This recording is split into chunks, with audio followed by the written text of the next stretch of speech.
Good afternoon, everybody. Welcome to Vetting America, episode 12. I'm here live at the Attic Cafe in downtown Tampa, 500 East Kennedy Boulevard. I'd like to thank our sponsors, Richard McIntyre of McIntyreFirm.com, and of course, our amazing producer, Anthony Kovic of the Tampa Post. I'm here with Eve Barrett, former U.S. Army, and now currently new CEO of her legal app, Expedite. Hey, Eve, thank you so much for coming on the show. Thank you for having me, Adam. So how long did you serve, and what was your experience like? So I served from 1993 to 1998, 5 years, and I lived a full, 20-year experience in 5 years. I was on 4 different continents, and I deployed once, and I retired as an E5P, so I went all the way through the schools that I needed to go through. So it was a great experience. I saw the world, met a lot of amazing people, and I really had a great adventure while serving our country. It was great. Do you have any memorable, notable leaders that influenced who you've inevitably become over the last 20, 30 years? You know, that's a good question. I was just telling my husband on a trip not long ago that my heroes are people like Chuck Yeager, who obviously is a pilot, and Buzz Aldrin, who is a Facebook friend. And I love Henry Flagler, and John F. Kennedy is one of my biggest heroes, and he, of course, was military and a president. And then I said to my husband, you know what they all have in common? All of my heroes have in common, they're visionaries. Yes. I did not realize they have a military background and they're visionaries. And it was just, Henry Flagler didn't, but he was obviously a visionary. And those people have just inspired me to be who I am. So that's my story. What made you decide to get out and pursue life here in the civilian world? So at the 5-year mark, I had met my husband at about the 4-year mark, and I deployed shortly after we met, and he went back to the States to be stationed at Fort Campbell. So your husband's a vet as well? My husband is a vet. We Awesome. met in Germany at Frankfurt at Hanau station, and he got deployed or sent back to the United States, and I was deployed over to Saudi Arabia. And I said, if we can stay in touch and stay connected, which was before the internet, cell phones, all you had was a DSN phone that you could call each other once a week. And if we can stay connected, we'll stay together. So we ended up staying together through the year, and then when my 5-year mark came up, I said, you've been in for 12, I've been in for 5, I really want to start a family. And I really, really want to pursue my life dream of being a court reporter. Will you support me? And he said, I will support you no matter what. Amazing. And so I said, let's make the decision, and I ETS'd, and I immediately signed up for school, and I immediately got pregnant in that order. Visionary. I said, you know me, I want it all at once. Yes, absolutely. And so we did it. What was your transition like? A lot of veterans have issues readjusting to society and finding their way. This is back before a lot of the programs they have now in place for post 9/11 veterans. So what was your transition like? What were some of the issues you were able to traverse, or what you went through?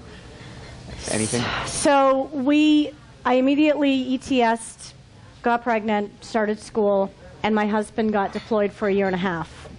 So I was faced with being a single mom, I commuted an hour each way to school, and I was struggling to keep my head above water. Yes. But I had a neighbor across the street that dragged me out every day for a walk. You must walk. We must walk, walk, walk. And she had a daughter that was my son's age, so we walked every day. And it was tough. I'm not going to say it was easy. It was very, very, very tough. But once he retired, we then had our daughter, and then once he retired in 2003, I looked at him and I said, the only thing that makes me feel really good about myself is running. Mm-hmm. And I know it came from the military. Yes. There's something about a good run that just changes you. So I said, I need to run.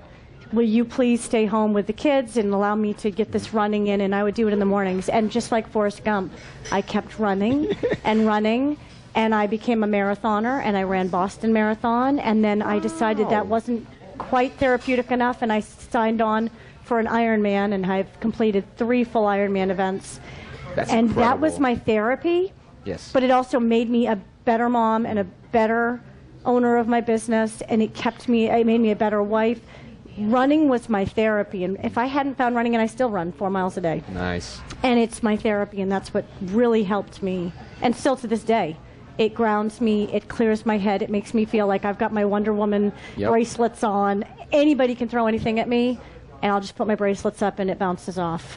So that's my therapy. Physical fitness was everything for me too, my transition. I just recently in the last 2 years gotten into martial arts heavy, do a lot of Muay Thai, and for me that centers me, and it makes me focus on that very moment and to exist in the presence, to just be with myself and just try to get a little better incrementally, a little better each day, a little faster, a little more stamina. And I actually started running because of it again. First time in 4 years, I ran 3 miles the other day. 26:45. I was like, that's awesome. No, that's awesome. Compared to what you were, what you're running back in the day, and then you see that, I have a lot of work to do. But again, I have a different mindset about it now. When I'm running, I'm no longer, this sucks, I have to do this sucks. It's more so, I love this, I'm free, I can actually do it again because I battled through a knee injury. So again, it's therapy, it's therapeutic, and it's amazing. What were some of the resources that you accessed or you used during the transition? That were there any nonprofits? Was the VA involved at all? He was still in the military for 8 more years, so I relied a lot on the family support groups, the FSG groups that were on the base, and this was before the internet. Remember, Yes. This is 1993 to, no, wait, 1998, 2002. 2003 is when he retired. There was no internet per se. The internet was just coming out, and there was no real support group. If cell phones were not, there was the flip phone, old, cost a lot to use it. So I literally relied on people in my neighborhood and on post the FSG groups and my own family. And he was such a great support that when he was home, he was always there for me. And that it's really important to have a strong spouse that believes in you and that you have each other's back. That really got me through everything. I think it really helped because he knew what you were going through. He is a veteran. He was in the military as well, so the mindset was on the same wavelength. Yes. And there wasn't so much dark matter in between the light that you two had between each other. So transitioning into the next question, I know entrepreneurship is a big aspect of your life, and entrepreneurship is a big aspect of my life. It's saved my life, in my opinion. I say this probably every show. How'd you get into entrepreneurship, and why did you keep doing it, and why have you maintained that passion over the last couple decades? I guess my mind works that I like to solve problems. And when I see things aren't working, I say, honey, let's fix this. We can fix this. Let's try to fix this. And so our first experience was in 2004. We recognized a serious problem in Florida with court reporters being double and triple booked, or there being no reporters there. So we decided to build a website. It was not well received by the community, so we gave it a go for 6 months and then shelved it and said, it's too much energy, too much effort. It's just not, people aren't ready for it yet. The audience was not ready. So then we decided to, our kids were younger. I was doing triathlon, I was running. My son got into running. He has run a marathon at age 16. He ran his first marathon. My daughter was into triathlon. And I said, I was doing the Tough Mudder. They watched and said, that's so unfair. We don't have something like that. So we created something called Try Kids Rock. The kids named it. And we created a Tough Mudder event for kids. And it was a hit here in the Tampa Bay area. And it was such a great event, but it was it was very time consuming and the kids were young. So I knew I was an entrepreneur there as well. And then we kind of put that on the back burner, and then I said, you know what? We need to come up with an app to solve this age-old problem in the industry. So let's talk about that application. Let's talk about Expedite. Yes. This is amazing. Great segue. Yes, it is. It's a fantastic segue. Maybe you should take my job and interview me. So tell me about Expedite. Tell me who it's for. Okay. And what is the competitive advantage of it? Why did you come up with it? And what's it here to do? Okay, so Expedite is an on-demand mobile app platform that is Uberizing litigation support services, i.e. court reporters, videographers, interpreters, mobile video conferencing techs, notaries public, and couriers. And what we decided was we've had a firm now for 20 years, a boutique firm, and we have run into the problem every day of the attorney or the paralegal calling us looking for last-minute litigation support needs. Short of teleportation and a crystal ball, I can't find these resources. And I found us spending an inordinate amount of time using Facebook, texts, phone calls, emails, trying to find those providers. And I finally said to him, it's like finding a needle in a haystack. There's got to be a better way. I mean, come on. We are hailing people to walk our dogs. We're hailing rides. We're hailing people to clean our house and people to do tasks on tackle. I'm hailing handymen. Why can't we hail litigation support services? What do you think? And he said, it sounds logical.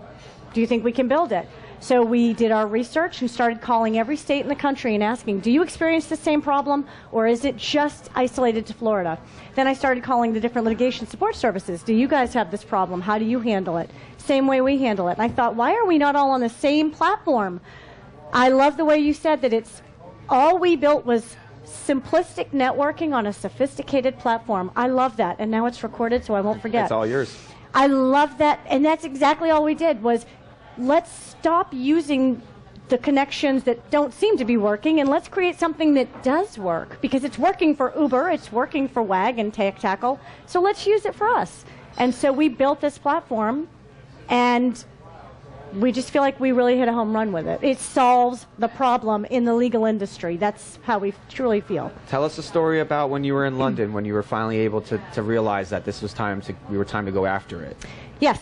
My son attends FSU currently. He is in the ROTC program there, which I'm extremely Second proud generation? that he is following. Well, my father and my grandfather were both in the military as well. I come Fourth from a long generation. line, That's line. amazing. Same with my husband. His father and his grandfather were in. That's great. So we have a very full line of veterans. Yes. Once again, Forrest Gump, Gary Sinise. And so we decided he was offered an overseas study abroad program to London, so we decided, why not? We should go and enjoy the month with him over there. While we were over there, the phone was ringing off the hook because we have our business phone with us. We're able to do our business through the phone, the mobile platform. You have another company. We still have a court reporting firm that we run, and our reporters were handling the work, and we handle all the logistical end. So the phone kept ringing, and my son said, I don't understand how these people keep forgetting to book reporters, or how is this a chronic problem in your industry and there's nothing to solve this? Mom, you need to build it. You need to build this. Kids, all the kids in college are on demand. Everything is on demand. Everything. This is where we are. You need to build it. And I said, you know what? We need to build this. So we went ahead and we started building it. And ironically, when we started building it, Hurricane Irma was on its way to Florida. And here we are. It's just in the very conception. And, well, it's in the middle of being built. Sorry, in September it was in the middle of being built. And all of a sudden, everything is shut down in Florida. State of emergency. We can't do anything. Yes.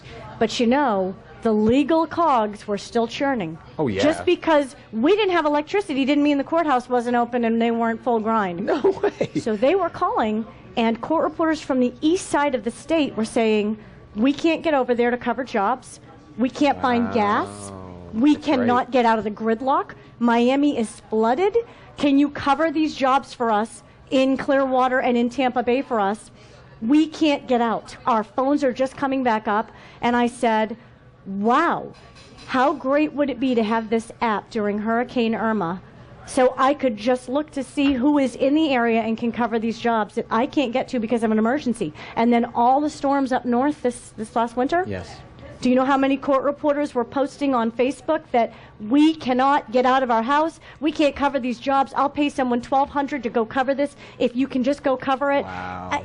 Literally, I watched the whole time the Expedite was being built. I watched court reporters begging And just being for validated. people to be close to that area and cover that job for them, no matter what the cost No, was. that is and I market said, validation, everyone. That is market not only is this validation, but this needs to happen because this solves so many issues and logistical problems in our industry. Absolutely.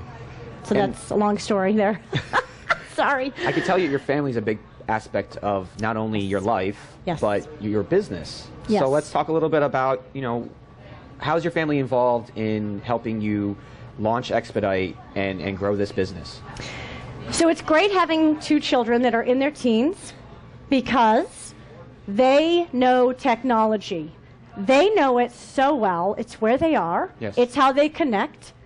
So I decided, why not capitalize on my kids who have 1,600 followers on Snapchat, Yes. on Instagram. Why am I trying to recreate the wheel when they've already got this audience and they already know how to use it and they're efficient. So I put my son in charge of helping me with how do I create it to be fun and easy. Yes. I wanted the flow to be fun and easy. It is. And experience. And he helped me with that. And then my daughter is running our Instagram page because that's kind of out of my comfort zone. So she is handling that, and she's doing a phenomenal job. And she's a photographer, so she is working the Expedite logo in different places, getting some good footage.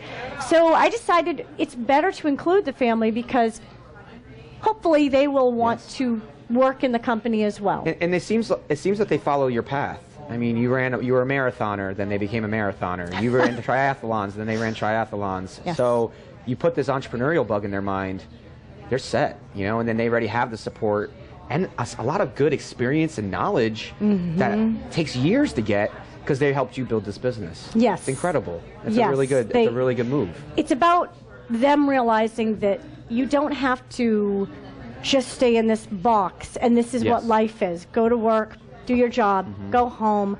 There's more. If you want more, and if you just have to work for it, that's all. And we've taught them both how to work very hard, and I really believe it pays off. So they're really happy with it. They're really happy. Another with perfect segue into the next aspect of this interview is let's talk about mindset and perspective. Oh, okay. That's my passion. I've been in my own way most of my life, and still successful. But it wasn't until I started believing in myself, building a relationship with myself, and truly going after the things that I want and need, first and foremost, before anybody else, that life has opened up for me and has actually allowed me to help more people. Yes. So what are some of how were you able to get out of your own way? You know, you went through some stuff after the military, you had a family, you had your business, you had your work, you had all these things, but yet here you are, incredible, amazing, Thank you. Intelligent, you're passionate, you're going for it. How have you been able to maintain that motivation and that drive throughout the last, It 20 is years? 90% family, and I mean that all sincerely. Yes. My husband is my rock. He absolutely is my rock. He keeps me focused and grounded. The kids, they absolutely adore me, and obviously our family of 4, we're just really, really strong. And we're there for each other all the time. Yep.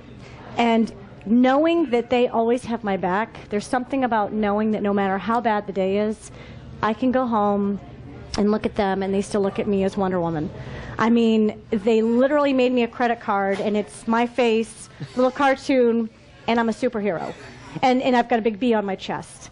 And that's how they see me. And it makes me feel like, good, that's how I feel, but I want that to be how they see me as well. And I want them to, I just know that running gets me through so much. Yeah. It brings such clarity. I get such great ideas on a Balance. run. And I just feel confident. I feel good. I feel happy. It's that place. The balance, mind, body, It's spirit. such a great place to be. Yes, absolutely, absolutely. And you understand it. It's just something euphoric about it. I can't exist without it. It is. I have to move. I do not drink and I do not smoke. I never have.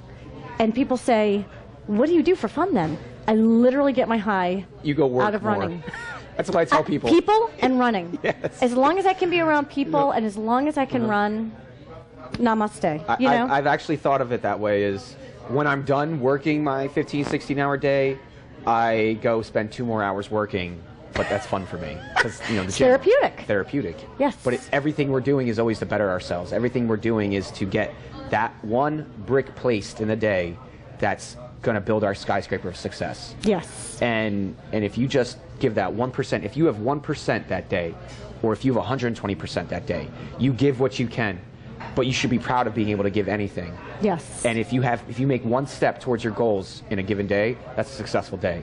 And that's the mindset that we really need to go after. Yes. What does being a veterepreneur mean to you? It's, being a veteran is a really, really, there's a great sense of pride with it. Because I joined for the adventure, and I did join so I could meet some really great people and see the world. But what I got out of it was I'm part of the biggest fraternity in the world. Yes. And when my son says to me, I want to join a frat, I tell him, you're in the ROTC.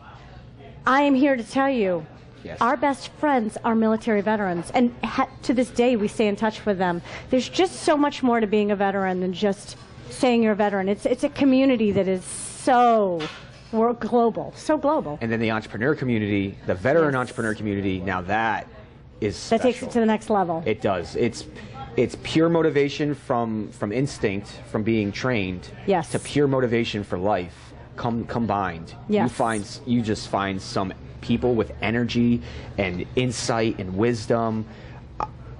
I always say when you have multiple veteran entrepreneurs in the same room, we have a fire team, and we can do whatever we can do what we need to do, and we'll do what we want to get ahead and to get to where we need to go. Because no matter what, like you said, veterans will stick together. Veterans will help one another. Sure. And like you said, having your family behind you, but then beyond that, you have more and more people behind you every step of the way, making sure that you're going where you want and need to go. Yes. So. Yes, and I always say that the only thing that separates me from anyone else is I create goals, I meet the deadlines, and then I execute the mission. And so many people are good at creating goals and saying, okay, I can kind of finish these deadlines. But there's that failure to execute. And the military teaches us that's the most crucial component. And that is, if you fail at the execution, then all that work for setting the goals and setting the... And the reason my son ran the marathon, I signed him up and said, you can do this. You're going to learn a lot about yourself. Yes. You're going to set this goal. You're going to meet these deadlines by filling. You have to hit these goals. You have to run a 2-miler, a 4-miler, a 6-miler, 8-miler, and you work your way up. And then you run the marathon and cross that line. And you learn so much about yourself, and you learn how to finish what you start. Absolutely. And there's so much of that out there that people do not finish what they start. They have great intentions, and I always hear that. Oh, but they had great intentions. No. In the military, you failed. It's a failed mission. Yes. So that's where the military mentality, I love that, because people execute. And I know that if I work with you, I know you're going to do what you say you're going to do, because that's the mindset, and that's who we're looking to work with. Incredible. So the last thing I like to ask every one of the veterans that come on my show, Sure. again, going back to the transition, is do you have a sage piece of advice for transitioning military members that are either about to get out or are in the process of getting out? Because in my opinion, we're always transitioning. We will always be transitioning. Yes. But given stages, say, within 5 years of getting in and getting out, what are some sage advice you would give somebody to where if they needed to hear something from you to motivate them to get to where it is they're trying to go, what would that be? My advice, and I mean this is just my own personal advice, people want to help. They really do want to help. Find a running group, maybe a walking group, maybe a coffee group, but find a group and find that support team, because people want to help, especially if you're a veteran. The minute we say we're a veteran, people are always so helpful. Very true.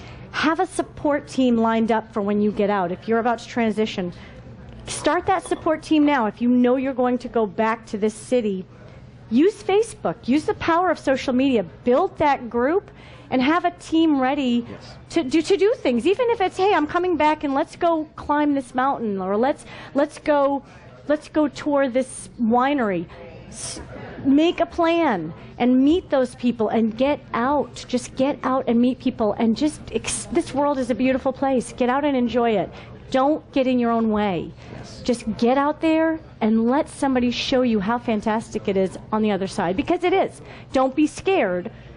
We're all scared of what's on the other side because we don't know what's there. But once you're there, immerse yourself in it and just revel in it. Just revel in it. It's some really good people out there. So that's my only advice. How do we reach you? How do we find out more about Expedite? So Expedite has a Facebook page called Expedite. We also can be found on LinkedIn and Instagram. And our website is www.expedite.legal. And that's where you can find all sorts of information out about us. Thank you so much, Eve. Thank you for for having today. me. I really appreciate you. Thank you. It was You're amazing. wonderful. You're incredible. Thank you. I'm excited Same to see. to you. Thank you. I'm excited to see what you got coming down the line. Yes. I'd like to thank everybody again for enjoying another episode of Vetting America here live at the Attic Cafe in downtown Tampa. I'd again like to thank Richard McIntyre of McIntyreFirm.com and the incredible Anthony Kovic of the Tampa Post. So thank you guys. Enjoy your Friday.